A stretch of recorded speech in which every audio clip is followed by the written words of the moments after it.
에베소서는 다 끝났기 때문에 이제 오늘서부터는 베드로 전서를 이렇게 하려고 생각을 하고 있습니다. 그러니까 베드로 전서, 그러니까 신약의 마지막 부분에 이렇게 나와 있습니다. 이 베드로 전서는 언제 쓰여졌느냐 이렇게 하면 AD 한 64년경에 로마 시에서 시작된 네로 황제가 기독교를 굉장히 박해하던 이럴 때에, 그러니까 전 세계적으로 박해가 시작되는 이렇게 하고 있을 때에 로마에서 활동하고 있던 베드로가 소아시아에 있는 그리스도인들에게 보낸 편지입니다. 그러니까 이것도 서신서죠.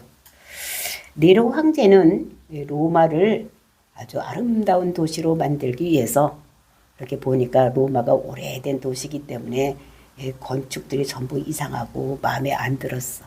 그래서 그거를 다 뜯어고치기 위해서 그 로마시를 그러니까 전부 태워버리려고 화재를 이렇게 내게 했습니다. 이제 불을 지르고 났더니 사람들이 원성이 많이 큰 거예요. 이거를 누가 이렇게 불을 다 질렀느냐. 그러니까 그 감당하기 힘드니까 네로 황제가 이거는 그리스도인들이 그랬다라고 그리스도인들에게 방화범이라는 것을 뒤집어 씌우는 이런 것이 있었습니다. 그러니까 이 사람들을 그 옆에 있는 사람들이 좋아하지도 않고, 또 네로 황제가 그리스도인들을 굉장히 핍박을 했어. 그 네로 황제가 한 10여 년 동안 다스리고 있지만 그 전까지는 그렇게 예수 믿는 사람을 핍박하거나 그렇게 하지 않았는데, 이제 그 방화 이후에 그리스도를 핍박하기를 시작을 해서 예수를 믿는다고 하면 옥에다가 하다가 가두고, 그리고 이제 죽이고 화형시키고 사자밥이 되게 하고 막 이런 일을 하게 되었습니다. 이런 것이 그 로마만 있는 것이 아니라 전 세계로 퍼져나갔을 때 소아시아에서 잘 믿고 있는 이런 성도들에게도 그런 고난이 닥치게 되었던 것입니다.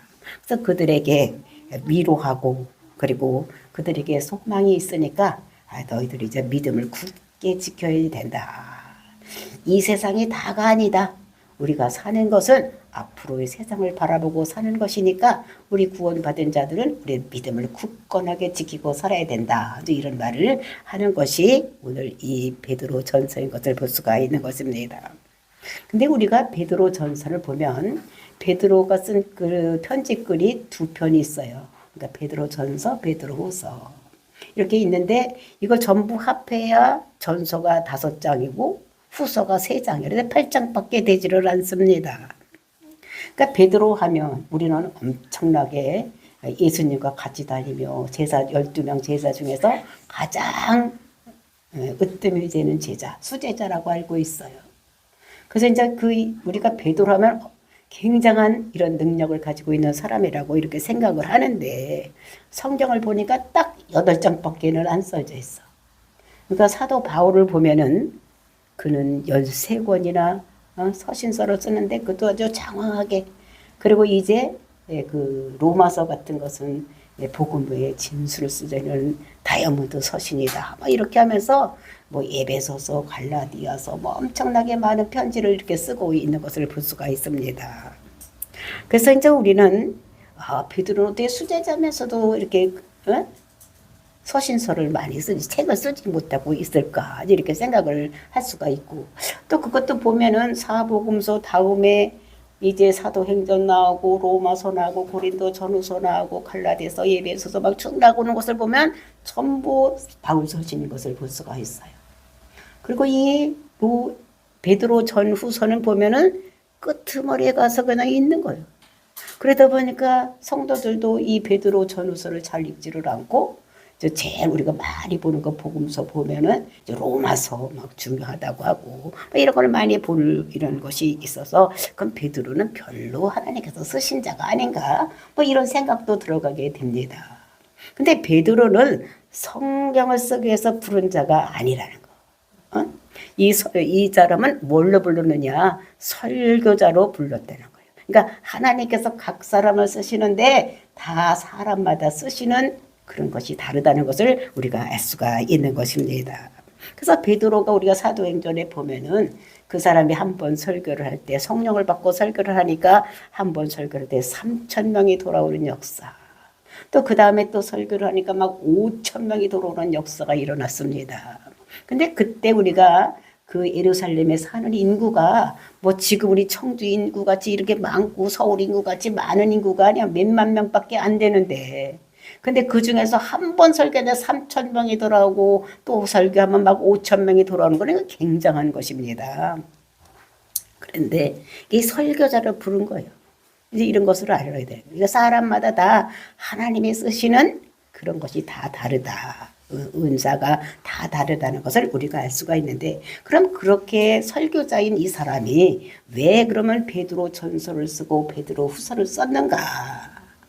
이것은 그 쓴 이유를 우리가 7절에 보면 말씀하고 있는 것은 믿음이 확실해야지 된다라는 것을 쓰기 위해서. 그러니까 이 소아시아에 있는 사람들이, 우리 이제 앞으로 얘기하겠지만 그때 베드로의 설교를 듣고 이 사람들이 예수를 그리스도로 믿고 나가서 살았던 사람들입니다. 그 사람들이 이제 지금 이제 핍박을 하니까 이 사람들이 믿음이 흔들릴 것 같으니까 그 사람들에게 너희들에게 소망은 있다. 너희들이 구원받은 자, 너희들은 산 소망을 가지고 살아가는 자들이니까 믿음을 확실히 붙잡고 살아가라고 이 편지를 쓴 것을 볼 수가 있는 것입니다. 그러니까 이 베드로 전서의 구조를 이렇게 우리가 살펴보면은 1장에서 1절과 2절에서는 그러니까 모든 서신서가 그러하듯이 인사말이 써져 있습니다. 그러니까 그 발신자가 써져 있고 수신자가 써져 있고 그리고 이제 인사말이 이렇게 있는 것이 다른 서신서가 똑같이 그렇게 써져 있고, 그 다음에 1장 3절서부터 12절까지를 보면은 너희들 찬송합시다. 우리 찬송합시다. 이렇게 했는데 왜 찬송을 해야 되느냐? 그러니까 산소망을 주신 하나님이기 때문에. 그 산소망이 무엇이냐? 그것이 우리를 구원해 주셨기 때문에. 우리를 구원하신 그분을 우리는 찬송해야지 된다. 왜? 구원이라는 것은 우리를 거듭나게 한 것입니다. 그러니까 우리를 거듭나게 했으니까 우리는 찬송을 해야지 된다. 그리고 두 번째로는 우리에게 산소망을 주셨기 때문에, 우리는 천국 소망을 우리에게 주셨기 때문에 우리는 찬송을 해야지 된다라고 쓰고 있고, 그 다음에 우리가 구원받고 앞으로 천국 갈 것만이 아니라 세 번째로는 하나님께서 이 땅에서도 우리를 보호하고 계신다는 거예요. 우리를 도와주고 계시니까 우리는 하나님을 찬송해야지 된다.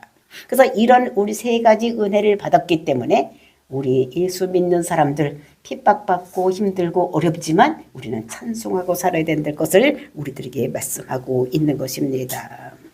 그러니까 이렇게 우리가 구원받고 즉 거듭날 수 있었던 것은 그냥 자연이 된 것이 아니라 두 사람의 이런 헌신이 있었기 때문에 된다. 그러니까 두 종류의 사람의 헌신이 있었기 때문에 우리가 구원을 받은 것이다.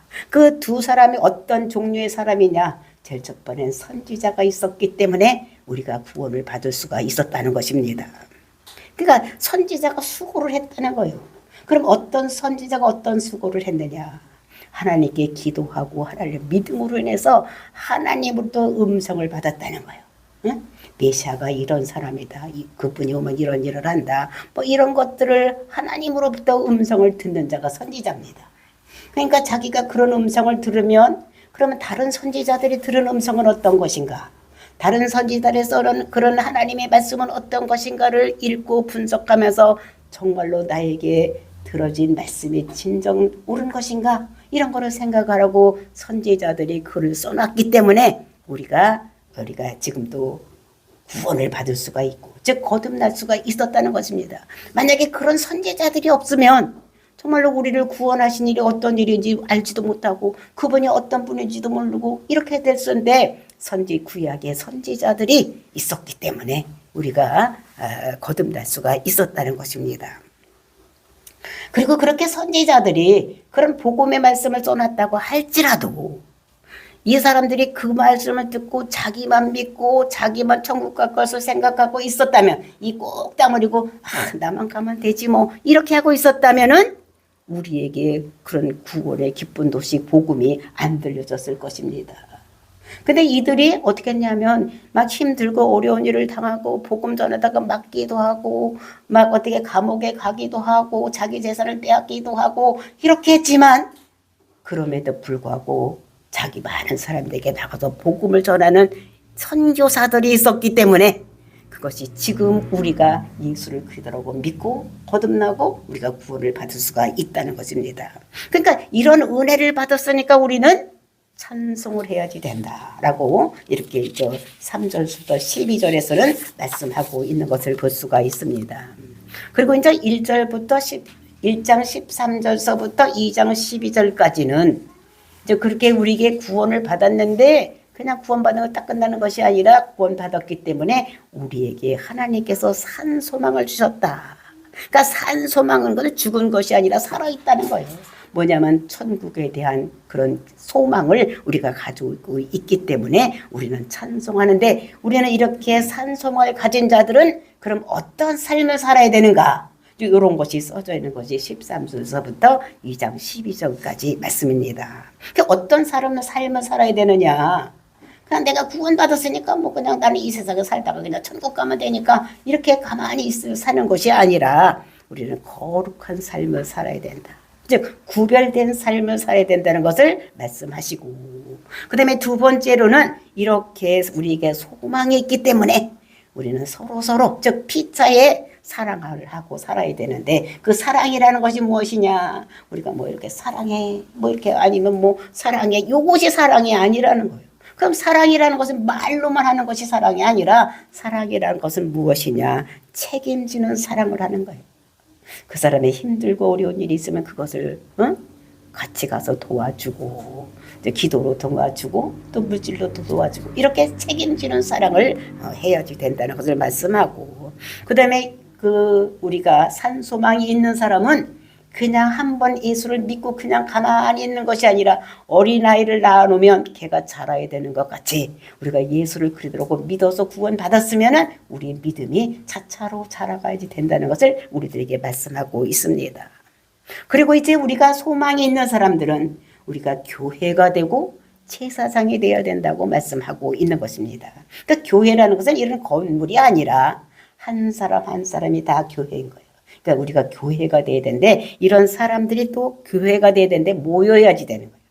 그러니까 교회가 되는 것은 믿는 사람들이 모임 이것을 교회라고 하는데 이런 것이 되고 제사장이 되어야지 된다. 즉 연합하는 신앙을 해야지 나 혼자만 나 혼자만 믿으면 되지 뭐 딴 사람이야 뭐 이렇게 생각하는 것이 아니라 우리가 성도들께 연합하는 이런 믿음을 가져야 된다는 것을 12절까지 말씀하고 있고 그 다음에 2장 13절부터 3장 12절까지는 우리가 어떤 삶을 살아야 되느냐 적극적인 선행을 해야지 된다. 그러니까 우리가 이제 그냥 나에게 주어진 것만 하는 것이 아니라 우리는 적극적으로 우리가 선행을 해야지 된다. 그러니까 열심히 해야 되는 거예요.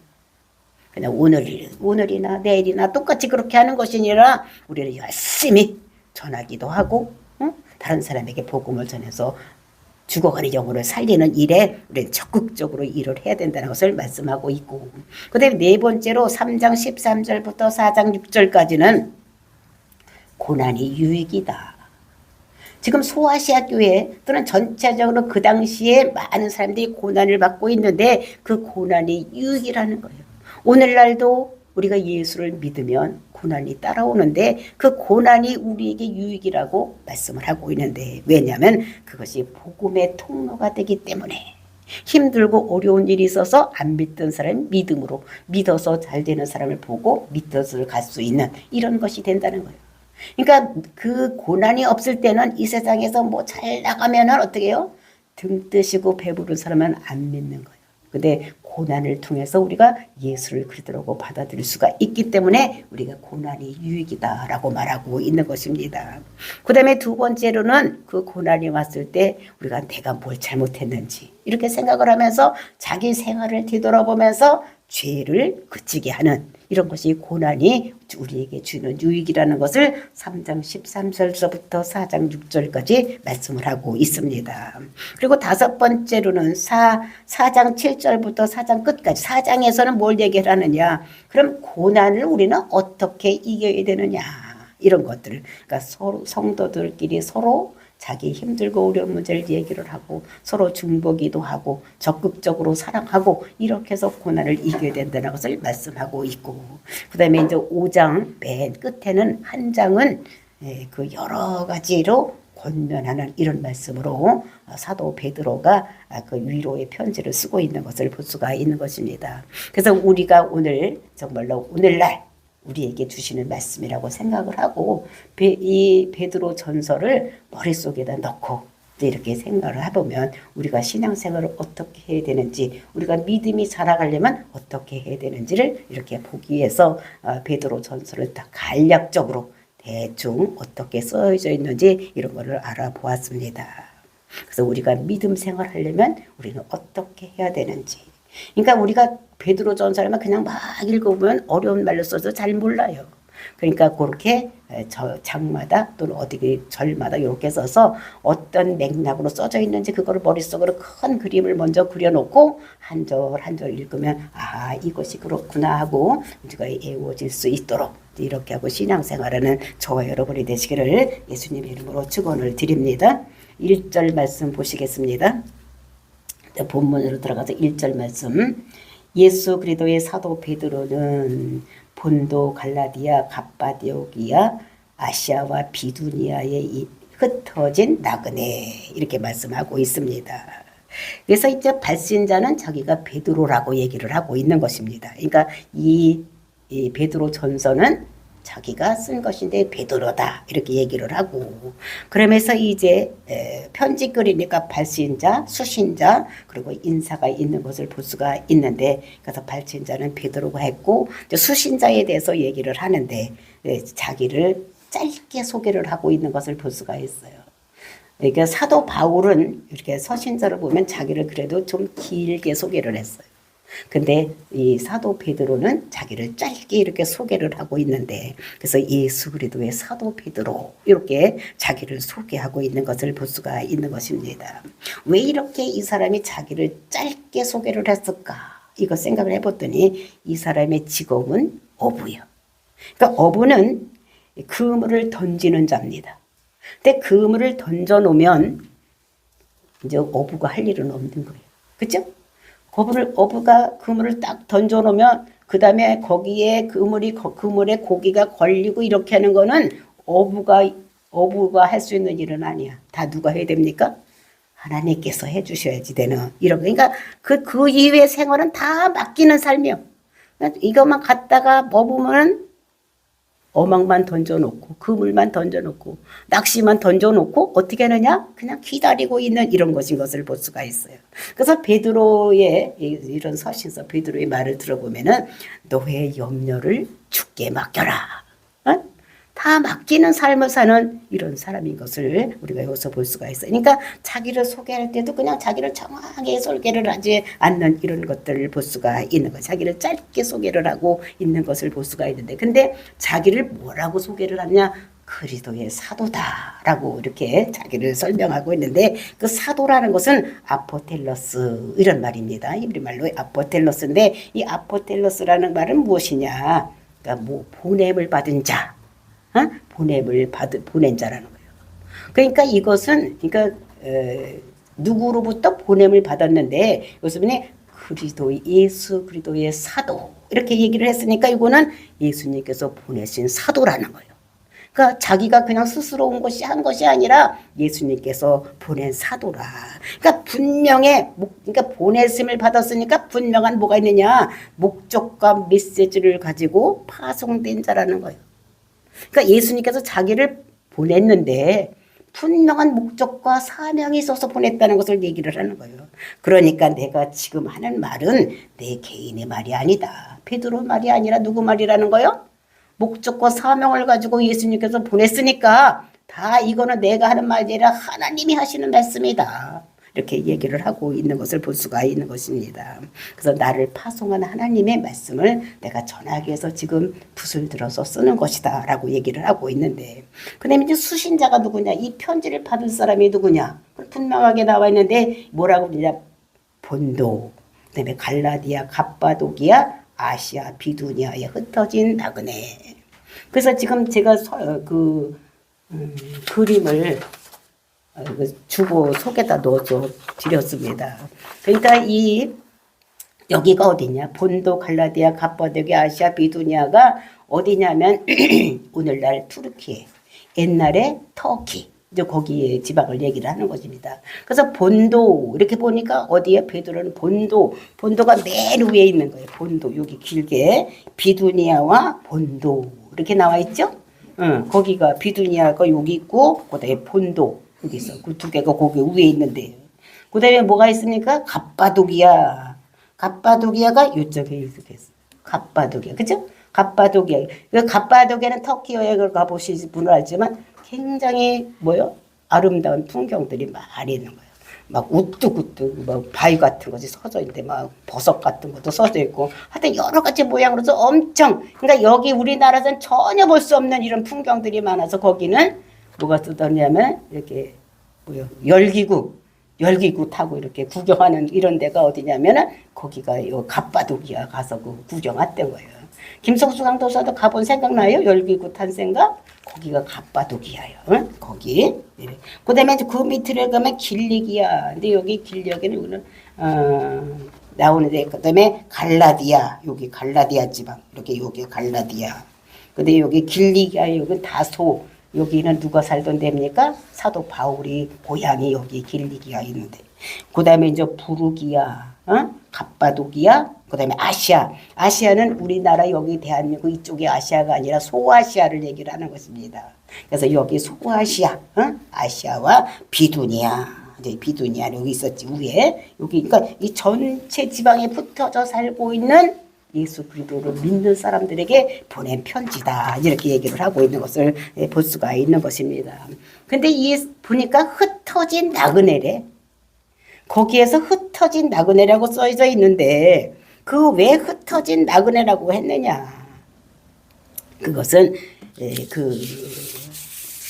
성령님이 오셨을 때, 즉 마가의 다락방에서 성령 강림할 때 그때에 많은 사람들이 오순절날이라 오순절을 지키기 위해서 어디로 왔으면 많은 각국에 사는 사람들이 그 예루살렘에 왔을 때 그때 이제 베드로가 설교할 때 설교를 듣고 성령의 감동을 받아서 믿는 사람들이 그 사람들이 자기 고향으로 돌아가서 예수를 믿고 있었던 자들 그런 사람들이 그 터키 지방에 가서 막 각처에 가서 왔으니까 그때 있던 사람들이 다시 돌아가서 믿었던 것을 볼 수가 있어요.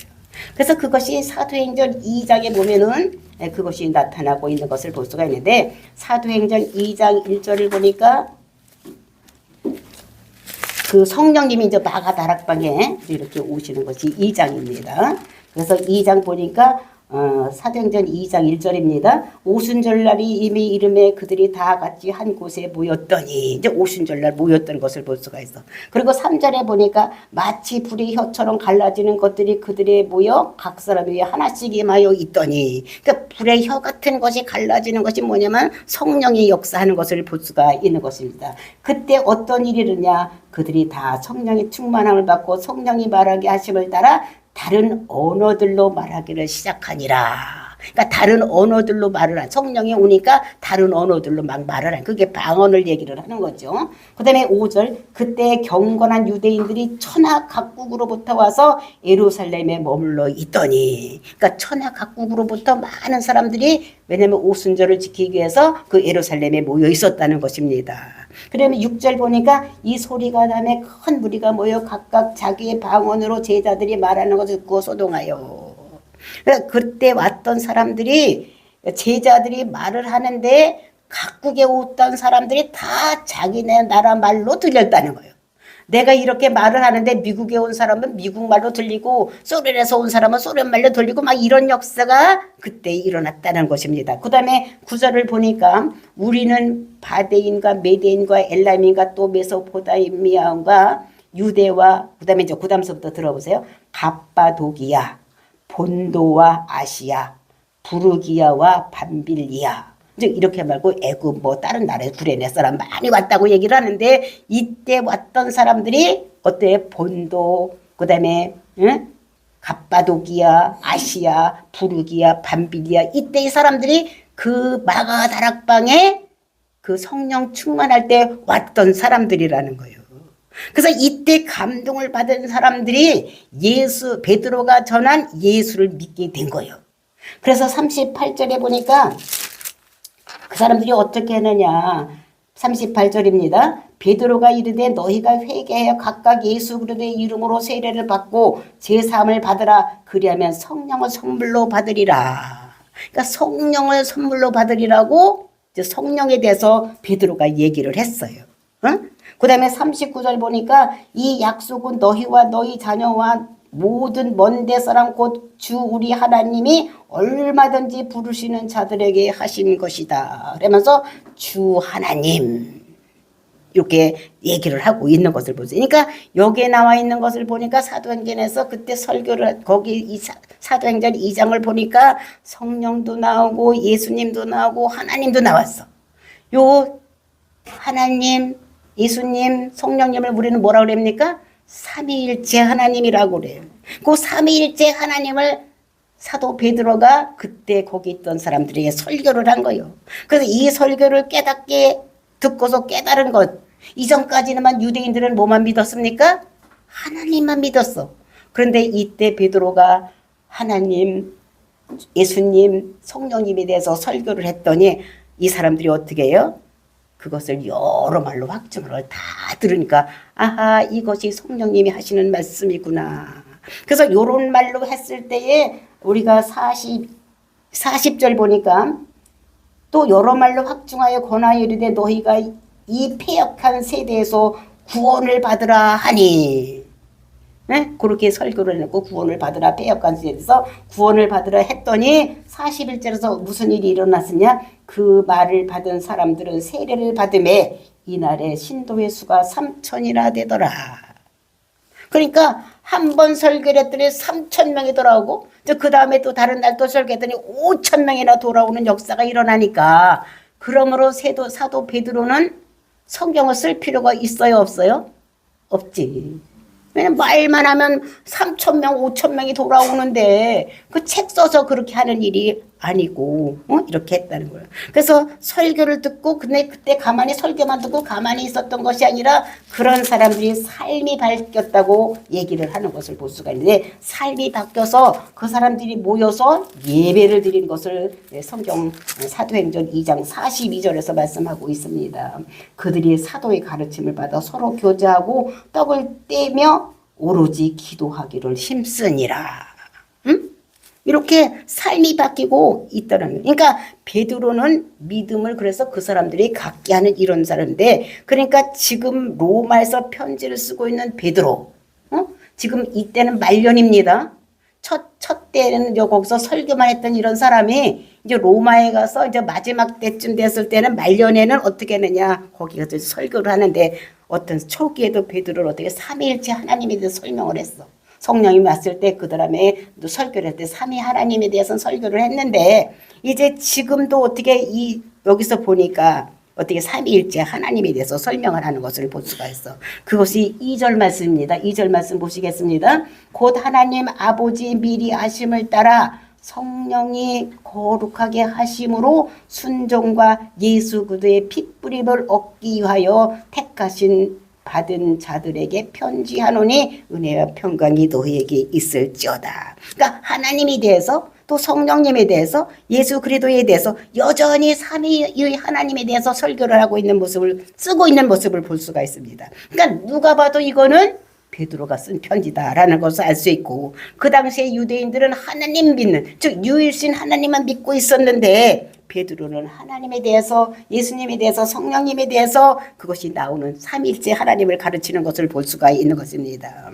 그래서 베드로를 믿었기에 네로 박해 가운데 있는데도 어떻게 했냐면 그 사람들이 나그네라. 근데 왜 나그네라고 했느냐. 그 나그네라는 것은 너희는 본향을 찾는 자들이라는 거예요. 그래서 천국을 찾는 자들이라고 이렇게 말씀하고 있는 것을 볼 수가 있는 것입니다.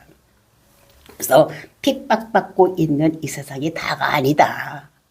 너희들은 천국이 너희들이 본향이지 여기가 진짜가 아니다라는 것을 얘기를 하고 있는 것입니다. 그래서 이렇게 어떻게 천국 시민이 되는가 이런 거를 삼위일체 하나님을 들어서 설명하면서 이야기를 하고 있는데 제일 첫 번에 하나님 아버지에 대해서 뭐라고 설명하고 있습니까? 하나님 아버지 미리 아심을 따라.